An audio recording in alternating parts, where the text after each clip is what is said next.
సుమన్ టీవీలో మీ business promotions కోసం ఈ కింది నెంబర్ను సంప్రదించగలరు.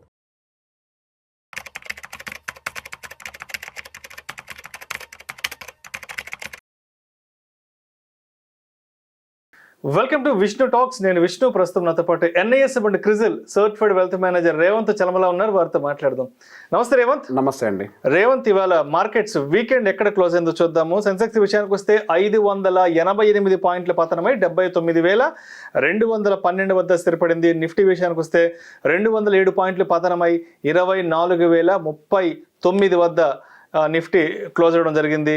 సో లాస్ట్ 1 వీక్ నుంచి మార్కెట్లో మంచి పాజిటివ్ ర్యాలీ వచ్చింది. సో మార్కెట్ అంతా కూడా సజావుగా ముందుకు సాగిపోతుంది అనుకున్నాం. ఎందుకంటే ఆల్మోస్ట్ లాస్ట్ ఒక 3-4 మంత్స్ నుంచి ట్రంప్కి సంబంధించిన రకరకాల వార్తలతో, ట్రంప్కి సంబంధించిన వార్తల స్పెక్యులేషన్తో మార్కెట్ ఎంత ఫాల్ అయిందో, మార్కెట్ ఎంత క్రాష్ అయిందో చూసాము. ఎస్, ఒక వారం నుంచి మార్కెట్ కొంత అలా సర్దుకుంది. ఎస్, అంత పాజిటివ్గానే వెళ్తుంది అనుకున్న టైంలో ఒక్కసారిగా ఇండియా పాకిస్తాన్కి సంబంధించిన వార్తలు, దానికి సంబంధించిన వార్కి సంబంధించిన హీట్ ఏదైతే స్టార్ట్ అయిందో అప్పటి నుంచి మార్కెట్లో మళ్ళీ కొంత ఫాల్ అనేది రావడం మొదలైంది.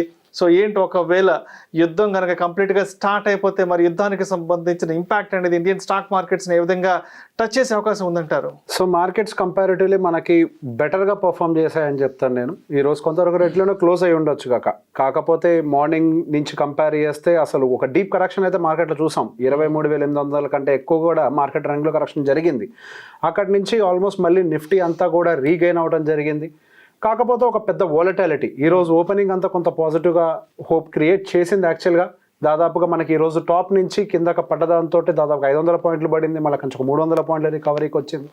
సో బేసిక్గా మార్కెట్లో మాత్రం ఈరోజు విపరీతమైన వాలటాలిటీ కనిపించింది. ఆల్మోస్ట్ ఇండియా విక్స్ ఈరోజు దాదాపుగా 5.58% ఇంక్రీజ్ అయింది. సో బేసిక్గా వాలటాలిటీ అనేది మార్కెట్లో బిల్డ్ అవ్వడం అయితే ఎవిడెంట్గా కనపడుతుంది. ఈ రోజు కనుక ఐటీ సెగ్మెంట్ మార్కెట్ని కనుక సపోర్ట్ చేయకపోయి ఉండుంటే ఈ రోజు ఖచ్చితంగా మనం ఇంకెక్కువ వీక్నెస్ని అయితే చూసుండేవాళ్ళం. సో ఈ రోజు లాస్ట్ మూమెంట్లో మనకి ఐటీ సెగ్మెంట్ కూడా పాజిటివ్గా టర్న్అవుట్ అయిపోవటం, అండ్ మార్నింగ్ నుంచి కూడా ఐటీ కొంతవరకు న్యూట్రల్గానే ట్రేడ్ అవుతుంది, +or- పాయింట్స్ తోటి. బట్ డే ఎండింగ్ కల్లా కూడా మొత్తం అది ఒక మంచి ఊపునైతే తీసుకొని వచ్చింది. సో ఇప్పుడు ఒక్కసారి ఫస్ట్ మన మార్కెట్ స్ట్రక్చర్ గురించి కొన్ని విషయాలు మనం అర్థం చేసుకోవాలి. సో ప్రీవియస్గా మార్కెట్ మనకి 22,000 దగ్గరకు వచ్చినప్పుడు సుమారుగా మార్చ్ 4వ తారీఖున అక్కడి నుంచి ఒక షార్ప్ రికవరీ మనకి 23,800 వరకు కూడా వెళ్ళడం గమనించాం.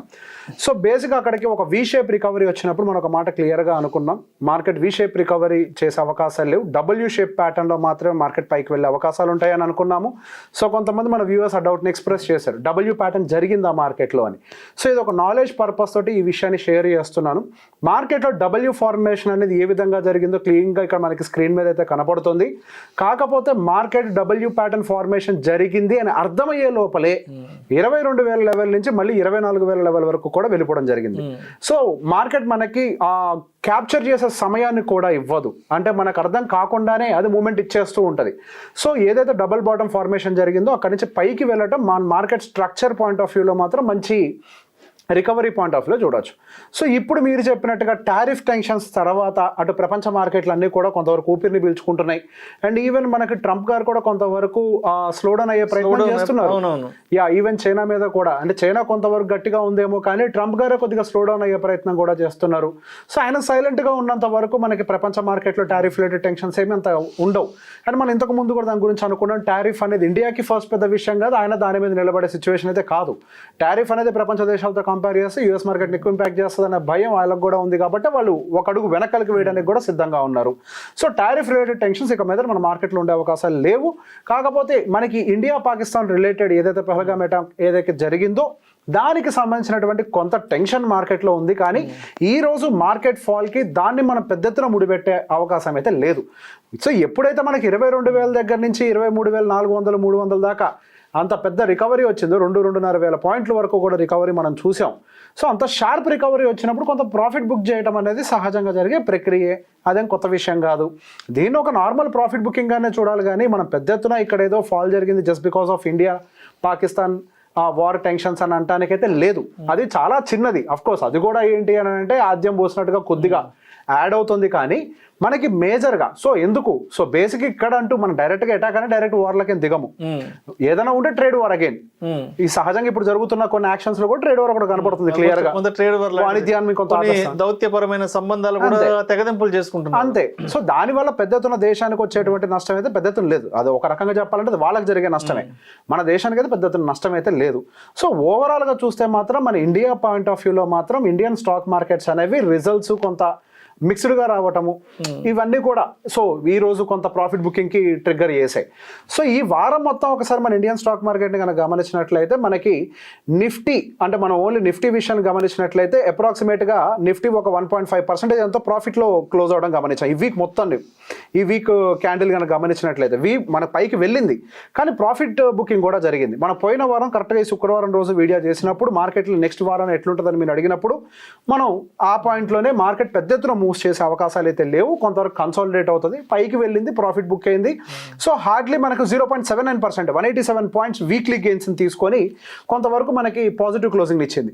ఈ వీక్ మొత్తంలో మనకి హీరోగా మార్కెట్కి నిలబడ్డది మాత్రం నిఫ్టీ ఐటీ దాదాపుగా 6.56% పాజిటివ్ పాయింట్స్ అంటే మనకి పర్సంటేజ్ మన మార్కెట్కి డెలివర్ చేసి సో నిఫ్టీని ఈ మాత్రం స్టేబుల్గా ఉంచేందుకు ప్రయత్నం చేసింది మాత్రం అదే madam. Mid and small cap సెగ్మెంట్కి సంబంధించి చూస్తే మిడ్ క్యాప్ మనకి పెద్ద ఎత్తునేమి పాజిటివ్గా మూవ్ కాలేదు, 1.35% మాత్రమే పాజిటివ్గా మూవ్ అయింది.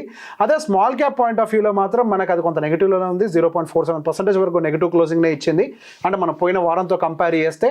So markets on a week to week basis చూసినప్పుడు పెద్ద ఎత్తున మూవ్ అయితే ఏమీ జరగలేదు. పెద్ద ఎత్తున మూవ్స్ అంతా కూడా వచ్చింది మనకి సెక్టార్ బేస్డ్గా మాత్రమే, ఓన్లీ సెక్టార్ బేస్డ్ ర్యాలీ జరిగాయి కానీ ఇక్కడ కంప్లీట్గా బ్రాడర్ పిక్చర్ ర్యాలీ అయితే మనకి ఇక్కడ ఏం కనిపించట్లేదు. ఈవెన్ అటు బ్యాంక్స్ కూడా ఇవన్నీ కూడా న్యూట్రల్గానే ఉన్నాయి. ఈ వారం అంతా కూడా IT is a super hero of the market. So ఒక మంచి మూడు పైకి తీసుకొని వచ్చాయి. అసలు యాక్చువల్గా టెన్షన్స్ అన్నీ కూడా ఐటీలో ఉన్నాయని చెప్పి అందరు భయపడ్డారు, ఐటీ పతనం అయిపోతుంది, ఐటీ రికవర్ కాదు అని. కానీ ఇప్పుడు మనం చూస్తే అసలు రికవర్ అయింది ఏంటి ఐటీ. సో బేసిక్ ఇక్కడ మనకి వార్తల్లో కనిపించేది ఒకటి ఉంటే దాని బిహైండ్ ద సీన్ ఇంకోటి ఉంటుంది. ఎప్పుడు అదే మాట చెప్తాను, బిహైండ్ ద సీన్ ఏం జరుగుతుందో మనం దాని గురించి అర్థం చేసుకోవాలి. జస్ట్ హెడ్లైన్స్లో ఐటీకి పెద్ద ఎత్తున టారిఫ్ రిలేటెడ్ ముప్పు ఉంటుంది అని చెప్పేసి మనం మాట్లాడినంత మాత్రాన ఐటీకి జరిగేటువంటి నష్టం ఏం లేదు. ఆ ర్యాలీని తీసుకోకపోతే మనకు మాత్రమే నష్టం జరుగుతుంది. సో మనకి ఈవెన్ అటు ఫార్మా కానీ ఐటీ కానీ మంచి రిజల్ట్స్ అయితే డెలివరీ చేశాయి. సో మనకి ఈ రోజు పర్టికులర్గా మార్కెట్లో గమనించినట్లయితే మనకి టీసీఎస్ కానీ ఎస్బీఐ లైఫ్, ఇన్ఫోసిస్ ఇవన్నీ కూడా మార్కెట్ని కొంతవరకు బాగానే సపోర్ట్ చేశాయి. అండ్ సో ఈ రోజు టోటల్ నిఫ్టీ 50లో మనకి టాప్ గైనర్స్గా ఎస్బీఐ లైఫ్ ఇన్సూరెన్స్ దాదాపుగా 5.4%, దాని దరిదాపులో కూడా ఏమీ లేదు. అండ్ తర్వాత టీసీఎస్ అవి నిలబడ్డాయి. శ్రీరామ్ ఫైనాన్స్లో మాత్రం కొంతవరకు పతనం కనిపించింది, దాదాపుగా 6% వరకు కూడా మనకి వీక్నెస్ కనిపించింది. అటు అదాని ఎంటర్ప్రైజ్, అదాని పోర్ట్స్ వీటన్నిటిలో కూడా 3% చొప్పున యావరేజ్గా మనకు కొంతవరకు వీక్నెస్ అయితే మనకి వీటిలో కనిపించింది. ఈవెన్ యాక్సిస్ బ్యాంక్ రిజల్ట్స్ కొంతవరకు మేబీ మార్కెట్కి నచ్చలేదు, దాంట్లో కూడా కొంతవరకు సెల్లింగ్ అయితే ట్రిగ్గర్ అయింది. ఈ రోజు one of the top last అంటే డబ్బులు ఎక్కువ అంటే మనకి ఎక్కువ పాయింట్స్ని తీసుకువెళ్ళిపోయిన దాంట్లో కూడా యాక్సిస్ బ్యాంక్ ఎక్కువగా ఉంది. సో దాంతో పాటుగా మరి కొన్ని డేటా పాయింట్స్ నేను అబ్జర్వ్ చేయాలనుకుంటున్నాను, చూపించాలనుకుంటున్నాను. సో బేసిక్గా నిఫ్టీ మనకి షార్ప్ రికవరీ ఇవ్వడం మంచి విషయమే. కాకపోతే ఇక్కడ మనకి నిఫ్టీ కంటే ఫాస్ట్గా పిఈ పెరిగింది. ఇది కొంతవరకు మంచి కంఫర్టబుల్గా అయితే అనిపించట్లేదు.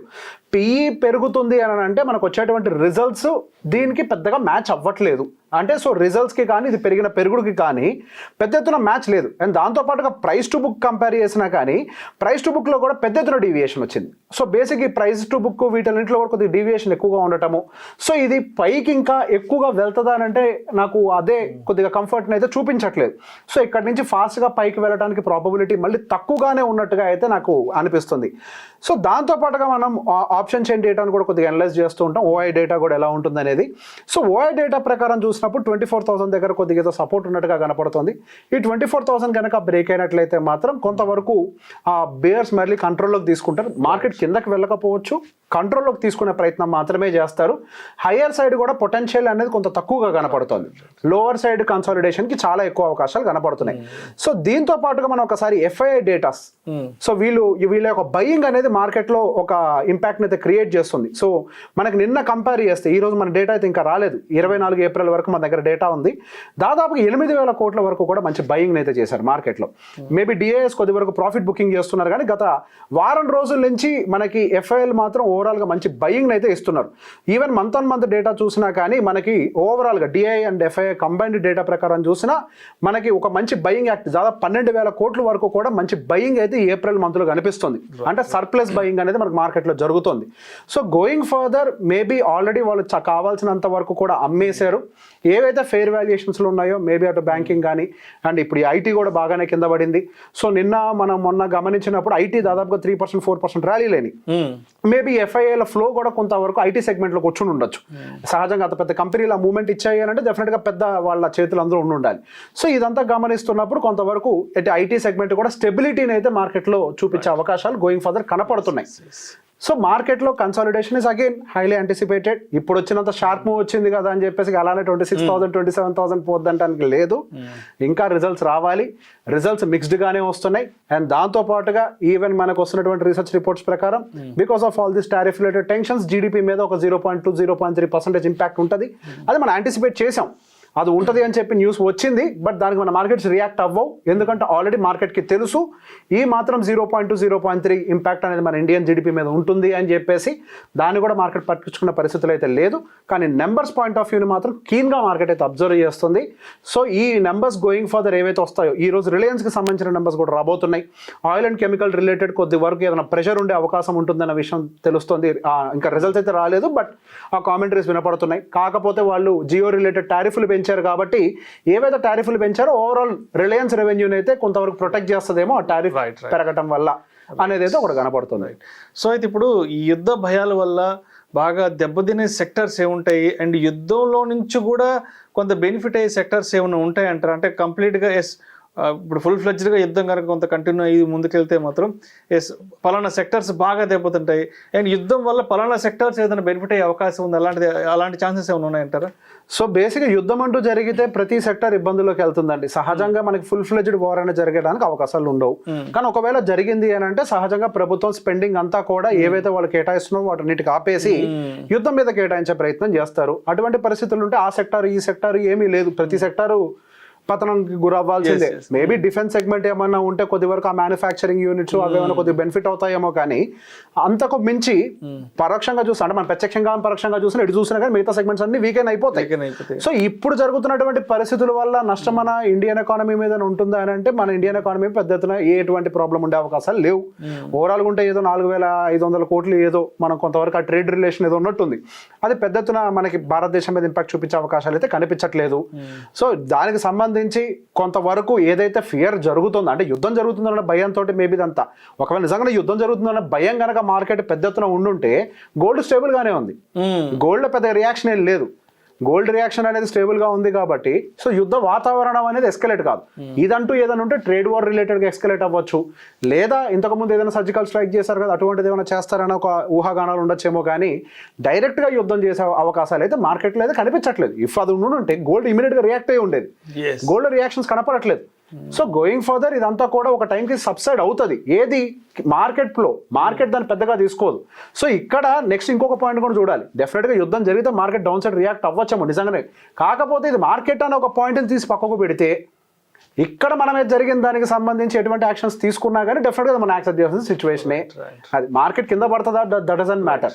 ఓవరాల్గా ఇండియన్ మార్కెట్కి జరిగే నష్టం ఏమీ లేదు. సో అయితే ఇంకా ఇప్పుడు మనం వీకెండ్ గురించి మాట్లాడుకున్నాం. మరి నెక్స్ట్ మండేకి ఏంటి అంటే మార్కెట్కి సంబంధించి ఏమైనా ఎలాంటి ఫ్లక్చువేషన్స్ ఏదైనా చూసే అవకాశం ఉందంటారు? అండ్ మండేకి ఇన్వెస్టర్స్ ఏ విధంగా సిద్ధంగా ఉండాలి అంటారు? సో జియో పొలిటికల్ టెన్షన్స్ మార్కెట్లో నడుస్తున్నాయి కాబట్టి కొంతవరకు వాటి మీద ఫోకస్ చేయాల్సిన అవసరం ఉంది.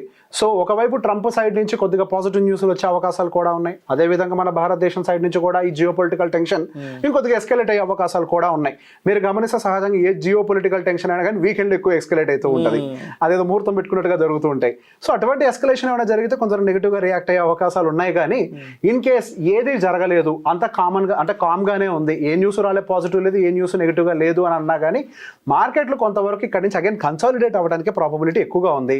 సేమ్ మళ్ళీ బస్సు ఓవర్ హీట్ అయింది, ఇంజన్ లో కొద్దిగా నీళ్లు పోసి దాన్ని చల్లార్చాలి, కింద నుంచి పైదాకా 2,500 పాయింట్లు ఒక్కసారి పెరిగిన తర్వాత కొంతవరకు బయింగ్ ఎగ్జాషన్ జరుగుతుంది. సో ఇప్పుడు కొంతవరకు బయింగ్ ఎగ్జాషన్ జరిగింది. మేబీ నెక్స్ట్ వీక్ లో కూడా అది కొనసాగే అవకాశాలు ఎక్కువగానే ఉన్నాయి. ఇక్కడ నుంచి పైకి వెళ్ళే అవకాశాలు పెద్ద ఎత్తున కనిపించట్లేదు. లోవర్ సైడ్ కన్సాలిడేషన్ జరగడానికి స్కోప్ కనిపిస్తుంది. Thank you so much Revanth. Most welcome అండి.